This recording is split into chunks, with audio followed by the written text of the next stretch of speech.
Maghdubi alaihim waladdallin. Bismillahirrahmanirrahim. Qala al-mu'allif rahimahullah wa nafa'ani bi ulumi fitarini amin ya rabbal alamin. Wal maqalatu, dan adapun maqalah al-khamisatu yang kelima. An Umar, dari sahabat Umar radhiyallahu anhu. Anahu, sesungguhnya sahabat Umar itu qala, sudah berkata siapa sahabat Umar, mauqufan, dengan ada yang mengatakan hadis ini mauquf alaihi, kepada sahabat Umar, au muarfu'an, atau hadis marfu' ila Nabi, hingga kepada baginda Nabi Agung Muhammad sallallahu alaihi wasallam. Yang disebut hadis mauquf itu bagaimana sih? Biasanya ditanyakan sama Pak Janis ya. Fal mauqufu, maka adapun yang disebut hadis yang mauquf itu mah hadis ruwiyah yang diriwayatkan anis sahabati, dari sahabat. Wala yatajawaz, dan tidak melewati apa hadis, tidak melewati bi dengan hadis, ila Rasulillah sallallahu alaihi wasallam, kepada baginda Nabi Agung Muhammad sallallahu alaihi wasallam. Yang disebut hadis mauquf itu adalah hadis yang diriwayatkan oleh sahabat, tetapi tidak sampai hingga kepada baginda Nabi. Jadi akhirnya apa? Seolah-olah itu dari sahabat gitu loh. Itu namanya hadis mauquf. Mauquf itu artinya berhenti.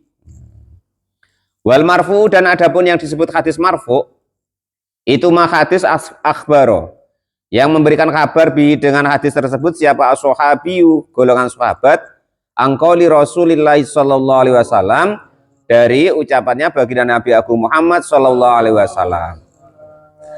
Yang disebut hadis marfu artinya diangkat hadis itu dia dari sahabat. Sahabat tadi meriwayatkan yang disampaikan oleh baginda Nabi Agung Muhammad sallallahu alaihi wasallam, itu disebut namanya hadis marfu. Kalau mauquf itu berarti tidak sampai kepada Nabi. Itu berhenti di sahabat gitu. Angqauli Rasulillah sallallahu alaihi wasallam, dari ucapannya baginda Nabi Agung Muhammad sallallahu alaihi wasallam. Laula idda'u, andekan kok tidak menarik, idda'ul ghaibi, andekan kok tidak menarik Pak ya, tidak menarik dalam hal gaib, la syahidtu, tentu akan menyaksikan siapa saya, ala khamsi nafarin, atas 5 golongan, annahum, sesungguhnya mereka itu ahlul jannati, ahli surga. Jadi maksudnya gini, andaikan kok boleh ngomong gitu, kata Nabi, kurang lebih gitu. Andaikan kok tidak dilarang aku ngomong seperti ini, nah, itu akan aku sampaikan bahwasanya 5 orang ini nanti dia akan termasuk ahli surga. Ailaula mukhafatun, andaikan kok tidak menakutkan, idda'u ilmil ghaibi, menarik dalam ilmu gaib, artinya itu nanti menjadi apa ya, menjadi enggak rahasia gitu. Maniun, yang mencegah, maksudnya ada hal gaib atau yang artinya itu ya maksudnya dilarang gitu. Nabi itu dilarang ngomong ini sebenarnya gitu.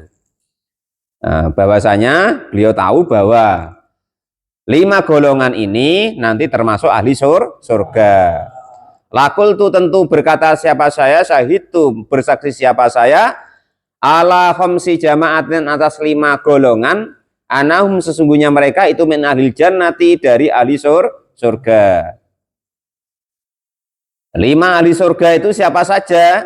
Yang pertama al-fakiru, yaitu orang yang fakir, kere maksudnya. Sohibul iyali, yang mempunyai keluarga.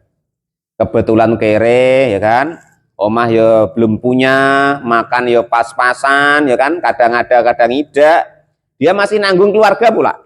Nah itu begitu. Nah, yang orang yang seperti itu, kalau dia mau sabar, nggak merutuk-merutuk, ya kan? Nah, dia sabar ngasih makannya, tanggungannya keluarganya tadi, walaupun dia masih sengsara.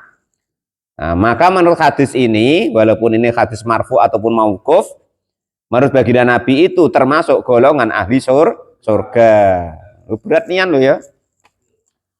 Sudah ibaratnya kerja enak kalau kerja mampu, kadang sudah kerja nggak mampu ya kan, punya tanggungan anak, istri, cerewet pula ya kan itu. Ada pula mungkin bapaknya ikut atau mertuanya ikut di situ, makan pas-pasan ya kan. Walal mu'alif rahimahullah. Nah, orang yang seperti itu kalau dia mau bersabar, kalau dia ibaratnya memang betul-betul mengurusinya, maka termasuk ahli surga gitu.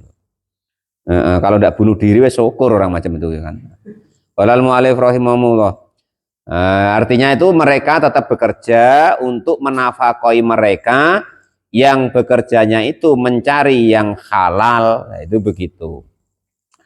Wawa adapun sahibul iyal itu man orang yaskunu yang tinggal ma'ahu beserta orang fakir atau orang tersebut, watajibu dan wajib afanafaqatuhu nafkahnya sohib tadi alaihi kepada al fakir tadi. Contohnya di sini ka'abdi seperti hamba saya atau budaknya, wa mraatihi dan juga istrinya, wa waladihi dan anak-anaknya as-saghiri yang masih kecil-kecil. Anaknya masih kecil, dia sudah tua, kerja nggak mampu, ya kan? Nah, masih nanggung ibaratnya anak dan istri. Kadang ya mertuanya pula, kadang iparnya pula. Nah, itu orang yang seperti itu, kok betul-betul diopenin istrinya, anaknya tadi, walaupun berat, maka menurut Nabi itu adalah termasuk ahli surga. Yang kedua, wal mar'atu dan perempuan. Ar-radiyah yang ridho anha dari perempuan tadi, siapa zaujaha suaminya perempuan tadi. Ini yang ditanyakan Pak Janis semalam ya. Jadi perempuan atau istri itu masuk surga itu mudah sekali. Kuncinya suaminya. Kalau suaminya itu ridho ya sudah plung masuk surga. Makanya ditanyakan sama Pak Janis semalam. Sekian puluh tahun kemarin Pak Janis ridho poda? Ridho kata Pak Janis, ya sudah plung surga. Walal mu'alif rahimahullah. Itu yang mati siapa duluan Pak, terserah. Nak mati istrinya duluan ya seperti itu. Yang penting suaminya ridho. Nak mati suaminya dulu, yang penting sebelum mati itu sudah ridho sama istrinya, ya tetap masuk surga. Umpama dia kok menikah lagi Pak, dapat suami yang tidak baik umpama. Lah kalau perempuan tuh enak, besok di akhirat tuh milih mana suaminya masuk surga itu yang diikuti. Itu. Kalau dia kok berlaki 2-3 kali umpama, bisa milih. Walal mu'alif rahimahullah. Itu bedanya perempuan. Walal mu'alif rahimahullah. Lah mula gelem. Mana mau umpama menikah dengan Mas Gendon saro ya kan, diajak ndak karu-karuan, diajak nyuri kayak malah bojone didol pula umpama kan. Wah, bahaya iku. Lah suaminya ninggal yang jelek macam tuh, menikah lagi. Dapat yang jelek lagi. Mati lagi umpama kan. Menikah lagi lah kebetulan dapat Pak Imam, diwayuh Pak Mukhlis umpama kan. Ya ikut Pak Mukhlis besok ke surganya. Mana mau ikut Mas Gendon tadi. Kalau perempuan itu pokoknya mana yang dia ke surga itu yang diikuti. Nah, itu. Kadang kan ada pertanyaan ya, Pak, kalau perempuan itu kok besok suaminya pernah 1, 2, atau 3 kali itu bagaimana, ikut siapa dia? Ikut terserah dia, bebas. Namanya di surga. Dan perlu diketahui kalau sudah di akhirat perempuan tuh enggak ngeser laki-laki lagi. Mohon maaf, enggak level lagi kalau meributkan laki-laki itu kalau perempuan kalau sudah di surga. Hatinya senangnya, bahagianya itu yaitu dengan kemewahan, bukan dengan laki-laki. Nah, beda kalau kita laki-laki ya kan. Yang dicari ya bidadari dulu ya kan. Belum apa-apa pokoknya sudah nyari kamar ukurannya ya kan. Gurunya lewat barang ya ora roh, lantak gitu situ lah Pak Guru. Enggak urus dia walal mu'alif rahimah. Itu kalau laki-laki. Beda kalau perempuan. Ya walal mu'alif rahimah. Lah ya lo Pak Janis iku sesuk mbok kenal aku nek mbok ora wis anger kowe wedokan. Walal mu'alif rahimah. Wes tapi gak apa-apa, wes penting kan mlebu surga ora apa-apa, Pak Jaris kenal yo karepe ora yo karepe, penting udah mlebu surga. Nah, itu begitu ya. Jadi perempuan kok suaminya ridho, maka pasti ahli surga. Itu begitu. Wal mar'atu dan perempuan al-mustasaddaqatu yang mensodakohkan bimahriya dengan maharnya ala zaujiha atas suaminya. Ada perempuan, tapi mahar di sini tuh tidak cocok ya. Sebenarnya belum sesuai dengan konteks syariat atau konteks Al-Quran. Walaupun saya begitu dulu ya kan. Tapi jujur namanya mas kawin di sini itu belum begitu sesuai. Mas kawin itu harus bentuk harta yang bisa untuk dikembangkan. Duit atau emas atau apa. Kalau sini kan enggak. Seperangkat alat sholat, terus Al-Quran ya kan. Untuk mengembangkan apa di situ? Nah, jadi kalau di Arab itu atau di negara-negara Islam itu namanya mas kawin itu ya bentuk duit yang ibaratnya banyak-banyak gitu loh. Itu bedanya. Makanya di sini hadisnya seorang perempuan yang mensodakohkan maharnya untuk suaminya. Suaminya lagi kesusahan, lagi payah, tidak punya modal untuk usaha atau lagi paceklik nyari kerja tidak dapat untuk makan wes susah. Nah, sudah dia kasihkan, Mas, ini Mas duit, Mas. Pakailah, habisinlah. Qala al-mu'allif rahimahullah. Yang penting jangan untuk beristri lagi, kan. Nah, itu perempuan yang seperti itu, maka termasuk ahli surga. Nah, itu begitu. Nah, itu ya. Itu yang nomor 3. Wasahsu dan seseorang ar-radhi yang ridho anhu dari seseorang tadi, siapa abawahu kedua orang tuanya. Yang nomor 4, ada seseorang orang tuanya tuh ridho, puas, rela atas anaknya, nurut, soleh, dan lain sebagainya. Maka anak-anak yang model seperti itu, sampai orang tuanya nggak ada ya masih seperti itu sampai di akhir hayatnya, maka anak-anak yang seperti itu yang diridhoi kedua orang tuanya, maka termasuk ahli surga. Yang nomor 5, wata ibu dan orang-orang yang mau bertobat minat dzambi dari dosa-dosanya. Pokoknya mau ndak mau, rela ndak rela, latihan kalau kita tuh selalu berdosa, selalu salah, selalu butuh kepada Allah Subhanahu wa ta'ala. Jangan kok sampai sore masih petentang kayak randu dosa ya kan. Padahal subuh kesiangan, ono sing gak subuhan pula ya kan. Qala al-mu'allif rahimahullah, sepagi sampai siang ngerasanin tanggone kawannya, gibah ya kan. Qala al-mu'allif rahimahullah, dari bangun tidur sampai nak tidur lagi sudah ngapusi, bohongin istrinya terus ya kan itu. Nyombongin istrinya terus kayak enggak punya dosa we. Tidak mau istighfar, tidak mau merasa punya dosa. Itu jangan begitu. Pokoknya latihan macam mana caranya, kita itu harus selalu butuh dengan Allah Subhanahu wa ta'ala bahwa merasa berdosa. Karena bolak-balik sudah disampaikan ya. Menurut Torekoh atau tasawuf, khususnya dari Sadiliyah, khususnya nanti yang diterangkan dalam kitab Hikam itu begitu.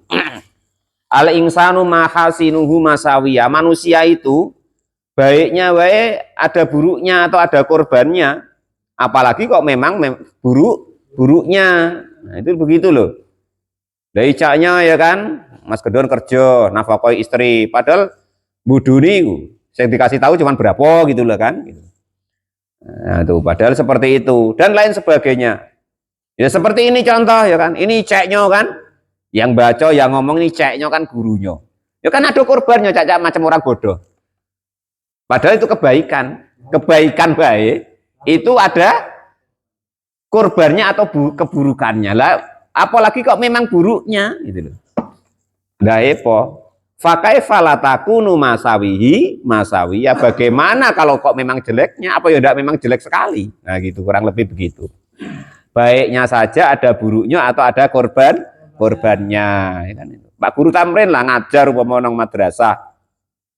Ijaknya kan dia kok gurunya, ya kan, kepala sekolahnya ijaknya kan baik itu.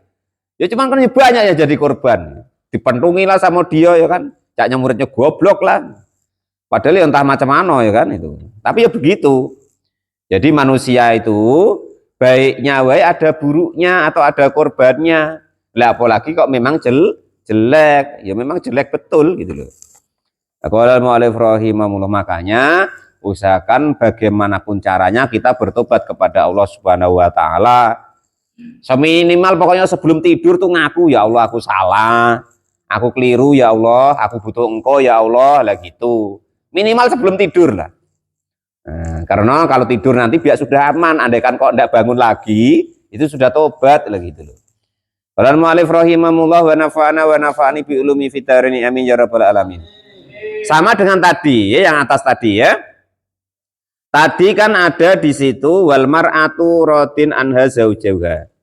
Maka kita sebagai suami ya, usahakan sebelum tidur itu harus sudah memaafkan anaknya, memaafkan istrinya.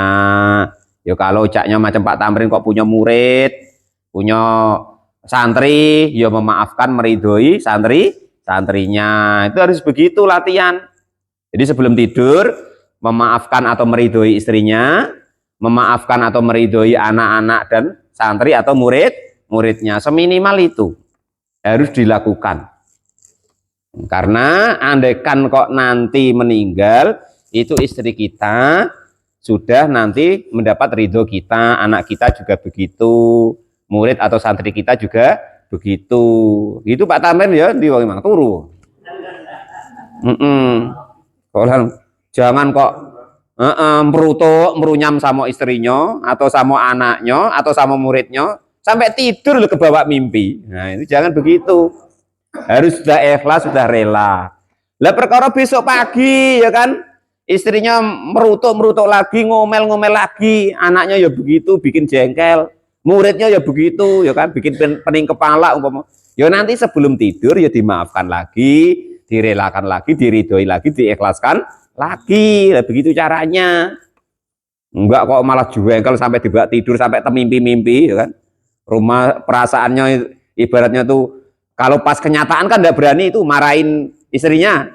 Nah, ke tidur itu berani, caknya guling itu dia marah-marah padahal guling. Padahal kalau kenyataan enggak berani. Nah, takut sama istri ya kan. Dipendeliin dikit wae, ngapo kau Mas? Ngapo? Tak berani. Nah, kan gitu. Nah, kalau kata Pak Janis tidak begitu. Aku bukan takut sama istri, Pak, tapi istriku lebih berani katanya. Itu begitu, itu caranya ya. Salah satu rumus, diingat-ingat caranya. Mulai malam ini sampai kapanpun kita usahakan sebelum tidur. Sebelum tidur ya, itu usahakan seminimal ini dikerjakan. Memaafkan istri kita dalam hati, mengikhlaskan, meridhoinya, merelakannya atas kesalahan dan kekeliruannya. Istri, anak, dan santri atau muridnya. Kalau yang punya santri atau murid ya. Nah, 3 itu usahakan. Perkara besok pagi kok jengkelin lagi ya biarin. Ya kan, muridnya meningin kepala lagi ya biarin. Tapi nanti begitu lagi ketika kita mau tidur. Nah, bisa itu ya kira-kira ya. Nah, itu salah satu solusi supaya nanti istri-istri kita menjadi istri yang solehah, ya kan? Nah, anak-anak kita juga begitu, santri-santri murid-murid kita juga begitu, ya, gitu caranya. Jangan kok ibaratnya jengkel terus sampai tidur ya dibawa jengkel, jangan, tidak boleh. Kita harus usaha macam mana memaafkan istri-istri kita, anak-anak kita, santri-santri dan murid-murid kita harus ridho, rela, ridho artinya puas, mengikhlaskan andaikan ada kekeliruan atau kesalahannya. Itu begitu caranya ya. Itu begitu. Sama ini waridho anhu abawahu. Kita kok sudah punya anak, usahakan minimal sebelum tidur itu tadi kan lengkap tadi.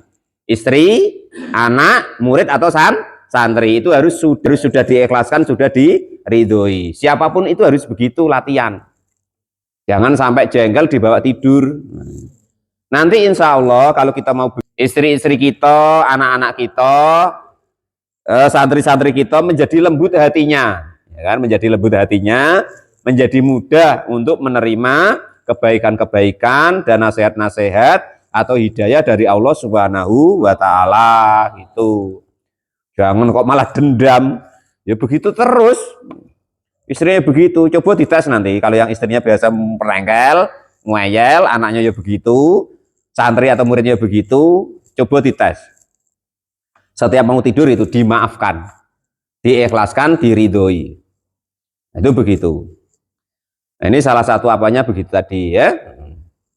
Qala al-mu'allif rahimahullah, itu ya tobat kepada Allah. Ingat, jangan kita merasa tidak pernah punya dosa.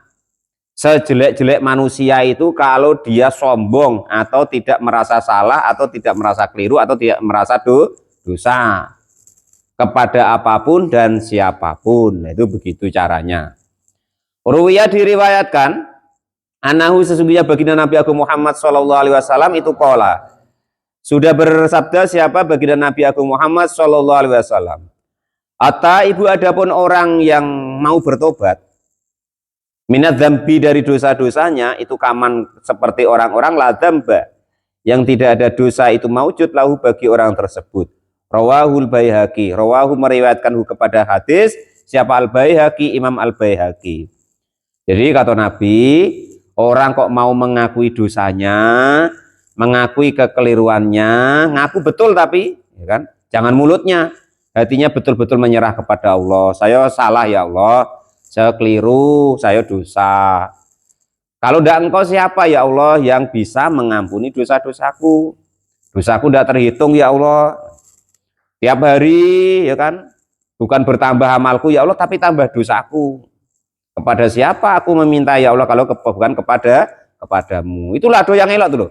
Ilahi lastulil firdausi ahlan wala aqwa alan naril jahimi. Ilahi wahai Tuhanku, lastu tiada siapa saya, ilahi lastu lil firdausi kepada surga firdaus itu ahlan sebagai ahli. Ya Allah, aku ini bukan ahli surga gitu kurang lebih. Ilahi lastu lil firdausi ahlan wala aqwa ala naril jahimi. Wala aqwa dan tidak kuat siapa saya ala naril jahimi, andaikan kau masukkan neraka. Aku ini apa sih ya Allah, cuman tulang belulang, kulit, kok dimasukkan ke neraka ya Allah. Manalah telap aku ya Allah gitu. Ahli surga ya ndak ya Allah saya itu. Tapi masuk neraka aku juga telap. Yang itu. Terus apa terusannya itu? Wala aku ala jahimi. Fahabli taubata waghfir dunubi. Fahabli maka semoga memberi siapa engkau taubatan li kepadaku, taubatan kepada taubat. Fahabli taubatan waghfir dunubi dan mengampuni dosa-dosaku. Fa innaka maka sesungguhnya engkau itu ghafiru dunubi. Zat yang mengampuni dosa-dosa. Dunubi misru ada diri mali. Dunubi adapun dosa-dosaku ya Allah itu ada dari mali seperti sebanyak apa tanah dan pasir. Fahabli taubata ya dzal jalali, maka berilah memberikanlah engkau taubat wahai zat yang maha agung. Wa umri nakisun fi kulli yaumin, wa umri dan umur saya itu nakisun berkurang fi kulli yaumin tiap-tiap hari. Kita kayaknya kan ulang tahun tambah umur, padahal jatah umur kita semakin berkurang. Wa umri nakisun fi kulli yaumin, dan umurku berkurang di setiap hari. Wa dzambi zaidun fa kaifa timali, wa dzambi dan apa namanya? Yang umur saya kok berkurang tadi, wa dzambi zaidun dan dosa-dosa saya itu selalu bertambah. Kulli yaumin tiap-tiap hari betumpuk ya. Apa? Nyombongin kanti dikit ya kan, nipu kanti dikit, bohongin bini dikit, bohongin orang dikit banyak. Umurnya mengurang, dosanya bertambah. Kalau tidak mau bertobat tuh macam mana? Itu begitu. Makanya orang yang mengakui bahwa dia keliru, salah, dosa, mau ngakuin itu kepada Allah, betul-betul tapi ya. Nah itu maka kata Nabi seperti orang yang tidak ada dosa lagi. Riwayat Imam Baihaqi. Waruya dan diriwayatkan annahu, sesungguhnya baginda Nabi Agung Muhammad SAW itu qala, sudah bersabda siapa baginda Nabi, kullu bani Adam, sesungguhnya tiap-tiap manusia anak Adam itu khotoun pasti mempunyai dosa, titik, tidak bisa ditawar lagi. Setiap anak Adam itu pasti mempunyai dosa. Pasti. Tidak bisa tidak, ya. Itu begitu. Nah, bedanya kalau Nabi dan Rasul itu ya punya dosa juga, tapi beliau maksum, artinya dijaga oleh Allah Subhanahu wa taala. Itu begitu. Sebelum dan sesudahnya andaikan dia mengerjakan dosa itu sudah dimaafkan oleh Allah Subhanahu wa taala. Maka walaupun beliau-beliau andaikan tidak tobat nggak apa-apa, beda dengan kita. Kita ini tidak maksum, tidak dijaga oleh Allah dari dosa. Makanya jangan sok-sokan. Itu harus selalu bertobat, mengakui bahwa kita salah atau dosa. Dengan demikian, kalau kita kok nengok Pak Tamrin kok dosa, kan? Nengok siapapun tuh dosa, entah Pak Ustadz, Pak Kiai, ataupun siapapun itu, nggak ada yang tidak pantas punya dosa. Semuanya pantas punya dosa dan pasti punya dosa. Itu begitu. Nah, jangan kok kita pandang Pak, wah itu Pak Imam nggak mungkin salah. Ya tidak bisa. Pasti karena desain manusia itu makhlul khotok wan nisyan. Allah desain manusia itu tempatnya salah dan dosa. Itu begitu. Tetapi Allah jelaskan di situ wa khairul khotiina, dan sebaik-baik orang yang bersalah itu at-tawwabuna, orang yang banyak taubatnya kepada Allah Subhanahu wa taala. Perkara syarat-syarat tobat ditengok lagi nanti, kemarin pelajaran terakhir di kitab Sulam Taufik, syarat-syaratnya bagaimana, yang disebut tobat betul-betul bagaimana kemarin itu, ya. Nah, itu baru nanti termasuk namanya tobat yang nasuha, itu baru dihapus betul. Kalau kita ngapa kok harus sering, karena tobat kita tuh tobat main-main. Kalau kita tobat ya Allah, tobat besok lagi, maaf istriku, masih istriku rupanya besok selingkuh lagi, macam itu tobat kita itu.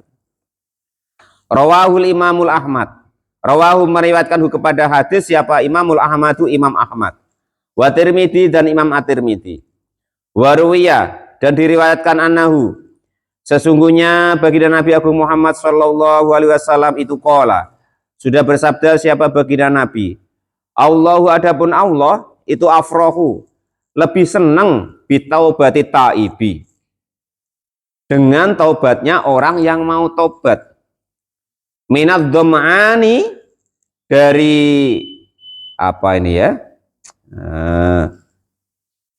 harusnya haus itu maknanya Pak, kehausan alwaridi. Oh, minal domani, dari dibanding dengan kehausan alwaridi yang terasa atau sampai atau dirasakan. Wa minal akimi, dan dari mendiamkan alwalidi, wa minal akimil walidi, dan dari mendiamkan orang tua. Macam mana itu ya?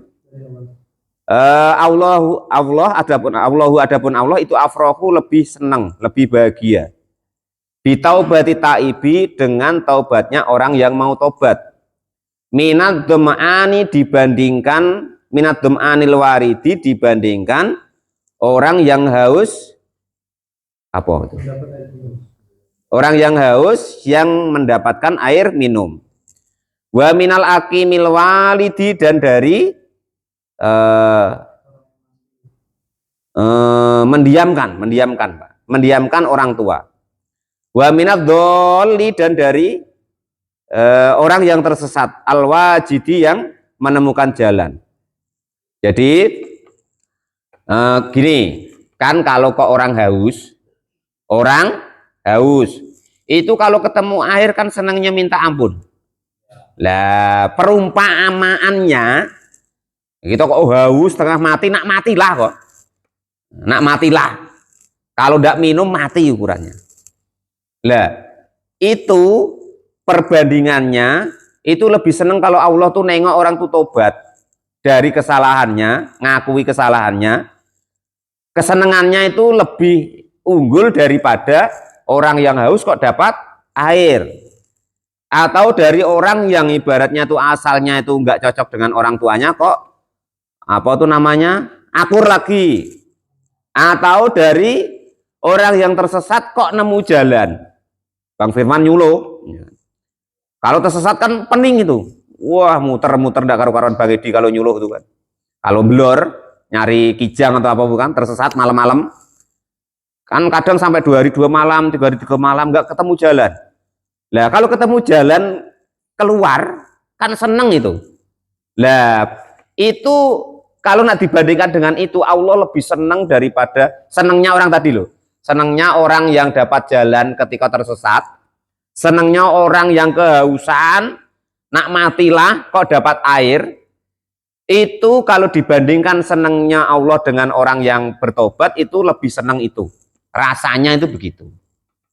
Biasa dipahami pora lagi ya. Iya ya gitu. Nah, gini baiklah mudah.